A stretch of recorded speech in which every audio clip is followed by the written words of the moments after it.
আমরা ফুটবল খেলবো 22টা আর 22টা মাঝি যায় এই ভাইটা কইছিল যে আজকে নাকি অনেক ঢেউ আসলে দেখো কি অবস্থা। আসসালামু আলাইকুম গাইস, কি অবস্থা সবার? আশা করি সকলে ভালো আছো। আল্লাহর রহমতে আমি অনেক ভালো আছি। আমার নতুন একটা ব্লগে তোমাদের সবাইকে স্বাগতম। তো আরিফকে আজকে ফোন দিয়ে কইতাছে যে আজকে নাকি নৌকা দিয়ে ঘুরতে বেরোম আমরা, নৌকা না টলার হয়তো বা। দেরি না করে রেডি হইয়া সরাসরি বললাম আরিফের কাছে, তারপর সবাই নিয়ে এখন আমরা আইছি বঙ্গার বাজার। শাকিল মামার লেগে অপেক্ষা করতেছি, শাকিল মামা আইবা আইয়া নৌকা ফোন দিব, তারপর আমরা ঘুরতে বেরিয়ে যাবো। তো জানি না কি হইব, মানে কই কই যাবো আমি কিছুই জানি না, কিন্তু আশা করি এনজয় হইব বা ব্লগটা ইন্টারেস্টিং হইব এটা বলতে পারি। তো তোমরা সবাই দেখতে থাকো এবং যারা যারা নতুন তারা যারা পেজটা ফলো দিয়ে ইউটিউব চ্যানেল সাবস্ক্রাইব করে পাশে থাকো। আর আজকের ব্লগটা কন্টিনিউ করো। দাও শুরুতে দেয় কি সুন্দর একটা ওয়েদার,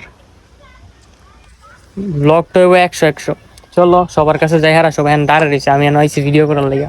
ছোটবেলায় যখন হেলিকপ্টার দেখতাম তখন দাঁড়ায় থাকতাম, আর ঘর থেকে দৌড়ে বাইরে আইতাম হেলিকপ্টার দেখার লেগে।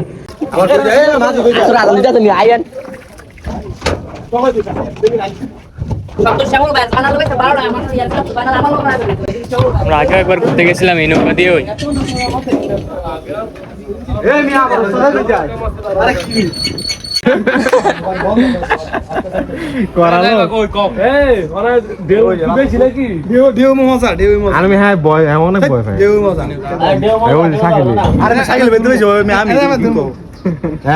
মানে নদী দিয়ে গেলে সাইড দিয়ে যাও, ভাই যাও, ইয়াতে যাও, ঢেউই যাও।